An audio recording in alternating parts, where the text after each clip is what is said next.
for the Lord. I want to play a game.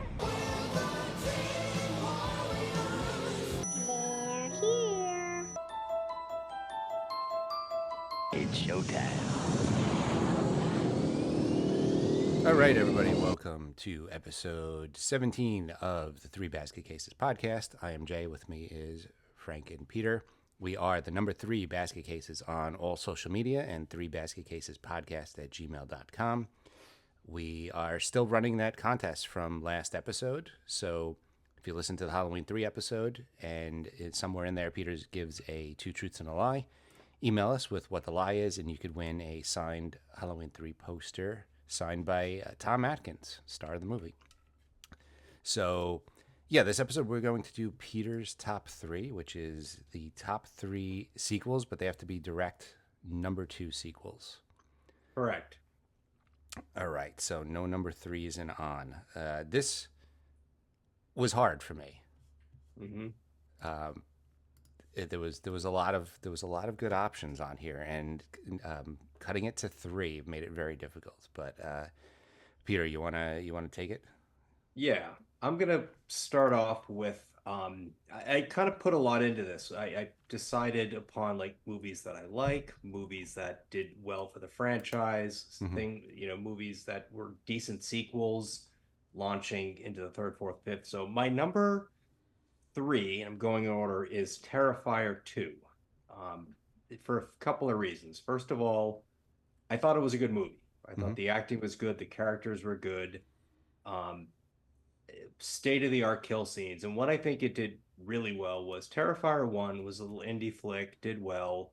It kind of, at a time where everybody was making PG-13 so that you could get the 15-year-olds in and all of that. This movie was like, no, we're not doing that. We're not even gonna go R. We're gonna go unrated. Mm-hmm. And they sawed a woman in half, which was brutal. And then what part two did was, okay, we're gonna make this franchise a destination for the most graphic horror kills of all time, and we're gonna set the bar. And every sequel, we are gonna go above it, and no one's competing with us.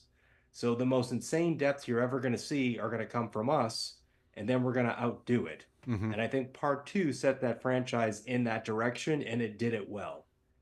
I thought the last 15 minutes of that movie dragged on, but I was excited to see it as, kind of a gore hound. But I mean, I'm sucker for special effects, and I know these are going to be state-of-the-art, top-notch, and I know that this franchise is now in the direction of doing that better than anyone. I'm a little nervous about 4 because I feel like they're going to get a bit too backstory, and all I want to see is a clown going nuts. But number 3 is Terrifier 2.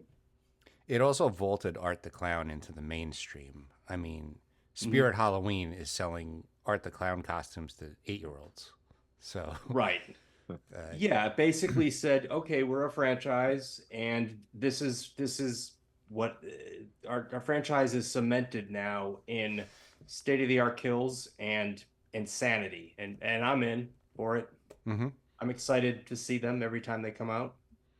It's kind of crazy, Jay, that you bring up, Art the Clown costumes for 8-year-olds, because when we were growing up, it was the Freddy Krueger costumes and Jason Voorhees costumes, and you think about those movies, and they were pushing the boundaries back in the 80s. Yeah. And every rated R movie had a Saturday morning cartoon, it seemed. Yeah, and a Nintendo game. Yeah, and the Nintendo game, right. All targeted towards the kids. So it's funny how, 35 years later, we've kind of come full circle with something like Terrifier. Yep. All right, what do you got for your number 3, Frank? This was, this wasn't easy at all, and because I couldn't find a lot of number 2s that I really gravitated towards. But one that kind of snuck up on me that I ended up, I'm going to pick for number 3 is Child's Play 2. Okay. The first Child's Play, it was kind of like a whodunit until it was revealed that Charles Lee Ray was in the body of the good guy doll. They kind of tried to make you think that it was Andy Barclay that did it. They did it poorly. I mean, you knew it was Chucky the whole time. You knew it was the doll, but they tried a little bit. Mm-hmm. But what Child's Play 2 did was it just released Chucky, Mm-hmm. and they brought him back immediately, and he was the full Chucky that we know and love. And the kills were brutal, the swearing, it was just completely over the top. Mm-hmm. Um, You didn't have to wait 40 minutes for it to like pick up. Although it is worth mentioning, I think an episode or two ago that Jay thought that Jack Nicholson was the voice of Chucky. I So it's did. really not the Chucky we all know.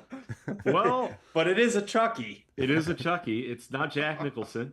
No.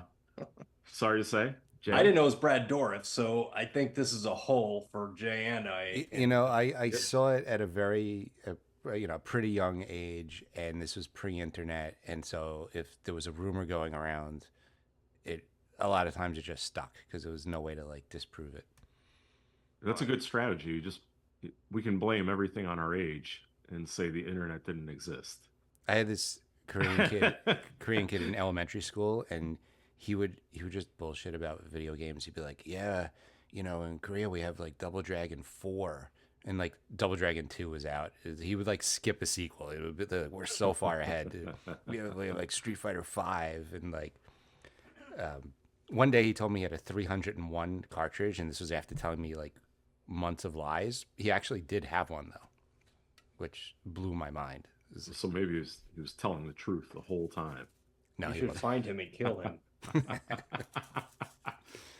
All right. But yeah, then when it went over the top with the kills, one that I remember was the teacher where you got like a full shot of Chucky, and he had the yardstick, and he was walking into the closet, and he just beat her to death with the yardstick. I mean, it's just brutal. It was great. Mhm. And it really, I feel like it just launched the franchise to all these sequels, even though I don't like a lot of them. I mean, I'm not a Bride of Chucky fan or a Seed of Chucky fan, but I did like Curse and Cult.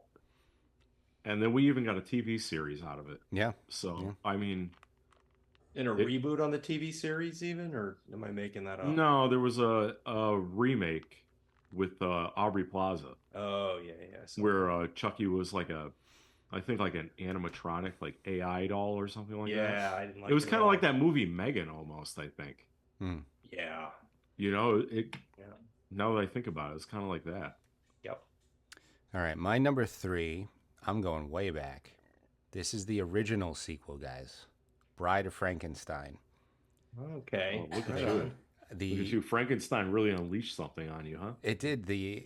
Right after we did the episode, I watched Bride of Frankenstein. The special effects are really impressive for back then. The pacing was much better. I just thought all around it. It was better in every way, but also it showed the audience that, well, it also didn't feel like a play like the first one did. This one felt like an actual movie. But it showed the audience that they can continue a story from movie to movie, which hadn't been done before. So I think it was groundbreaking, and it was really done. And it wasn't just it was the first. It was done really well, and it was a good movie. I need to see that. I picked the original Frankenstein kind of as a joke, but since then I realized that there's a lot to these movies, and I actually really want to see that and give it a chance. I think you'd like it if you even halfway enjoyed the first one. This one's just better. I did. I just wanted to pick the movie where he picked the 8-year-old and threw her in the pond and she died. But after watching it, I was like, there's a lot to this. And then you guys are all over the ones after that are better. So I'm in. All right. So Peter, number 2. Number 2 for me is Friday the 13th, Part 2. Motherfucker. Yeah, I knew you were gonna pick it, so that's why I opted to go first. Because I followed you on best franchises, and I was the whole time like, yeah, what he said. But the reason I'm choosing it is because Pamela Voorhees was the killer in the first one. Fine. I mean, I didn't find her that threatening. She was a middle-aged woman with kind of a perm and a blue sweater, but the movie worked quite well. And then it brought Jason into the franchise, which was clearly good. And for me, as I said in the franchise episode, to me, what a horror movie is a bunch of people in the woods getting killed by a guy with a mask, which is exactly what that did. So it could have gone in any direction. It was an indie flick. It was well done. The kills were good. Special effects were there. You had everyone came to the table to make that movie. And then on the second one, they said, okay, what worked about the first? Let's do that again. Let's make it as good or better. And continue the series and have it be what it is. I thought that, and let's have the characters be likable, not that dumb. But yeah, and I really like that movie a lot. Again, it's nostalgia, but Friday 13th Part 2. All right, Frank. We'll just skip to you, Jay. That was your number two. No, I'm going. Yeah, Friday the 13th Part 2 was my number 2. Like Peter said, it really didn't fuck around. It went straight to Jason. We knew it was supposed to be a dream sequence after the first one. They didn't care. They were like, we're making this into a franchise, and they brought Jason into it. And what really, it was a movie that I kind of overlooked for years in the franchise because it was sackhead Jason. He didn't have the hockey mask. And as I got older and I watched it more, I realized how well it was done. And some of the videography and the shots they used were so well done as compared to the first and even later movies. You could see it. They cared about the franchise. And obviously it introduced Jason to us, and it launched the whole series of movies. Yep. And also, you could see how successful it was because at the beginning of it, when they went to that suburban neighborhood, I was like, oh, God, we're not going to be on a cul-de-sac now, are we? No. They killed her off and got right back to what they're good at and what we want to see, which is a bunch of kids in the woods. Yeah, they're like, we don't care. They're like, we don't care if you question how Jason got to, was it L.A. that she was in? Or California somewhere or something like that? I guess he doesn't drive. I haven't even thought of that. I have no idea. Took a bus from New Jersey to California and went back to New Jersey to kill kids in New Jersey. There's a lot of sequels. You might have a hall pass or a bus pass. I don't know what's happening. They're like, we don't care. They're like, we don't care. This is what we're doing. You just ignore the first 5 minutes and we're going to get on with this. He did a Forrest Gump and just ran cross country. Yeah.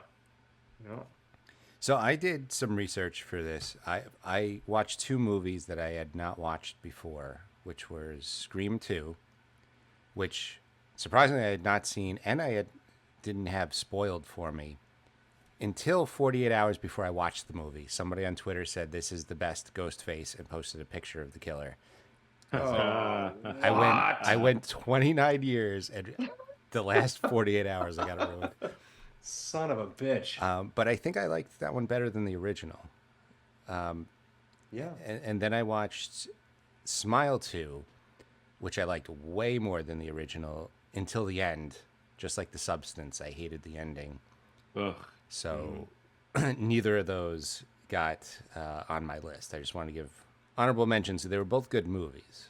I just didn't make the cut. So I'm going to go with Aliens, which was actually mentioned in Scream 2 as a sequel that is better than the original.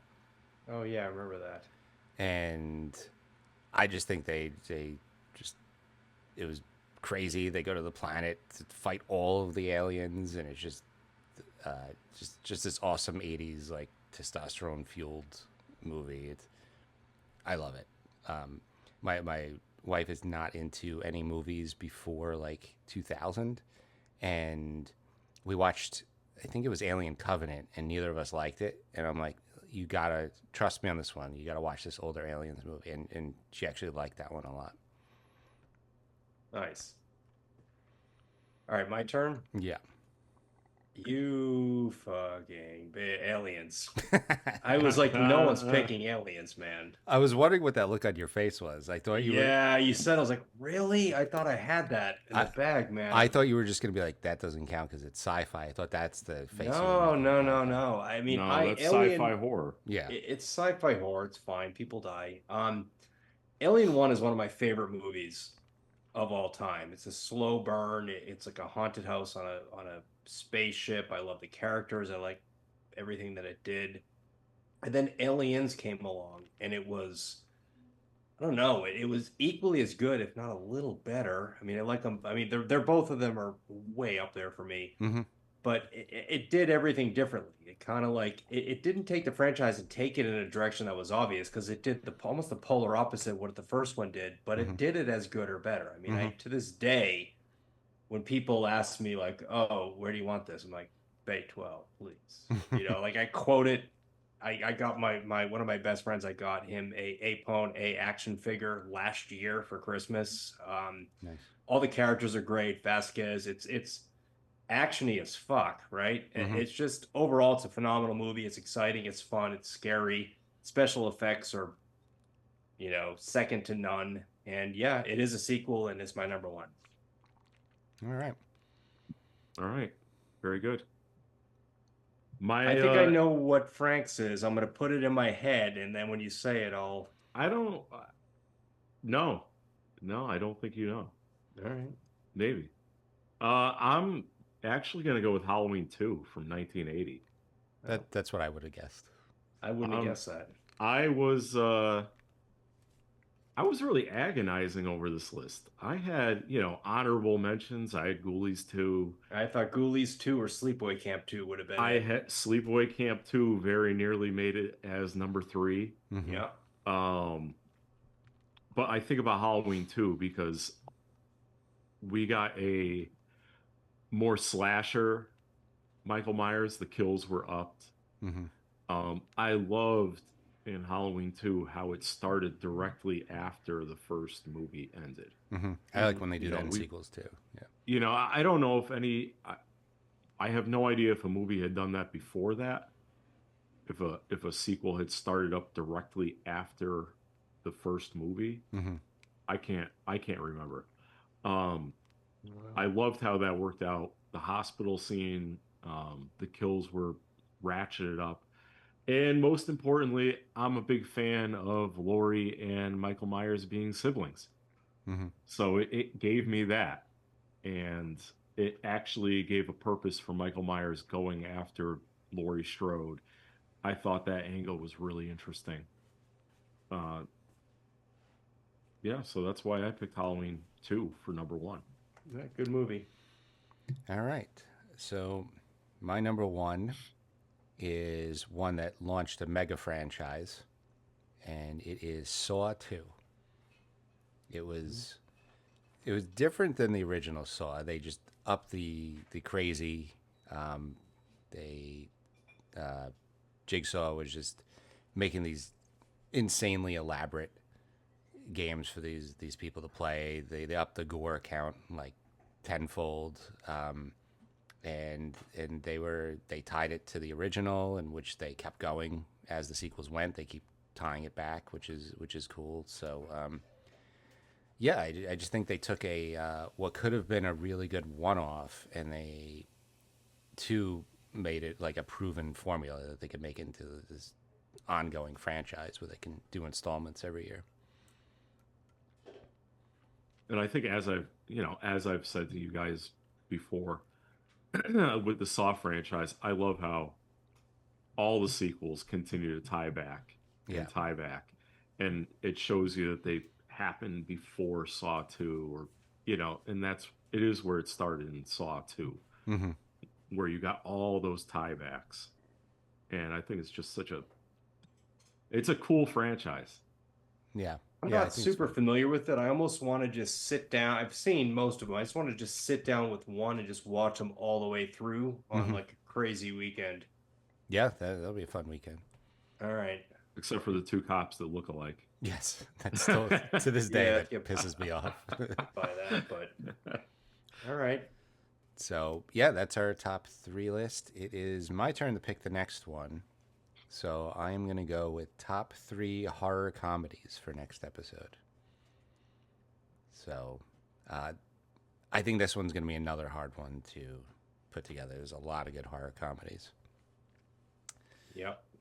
So yeah, thanks for listening, everybody. We'll be back soon with our top 3 horror comedies episode.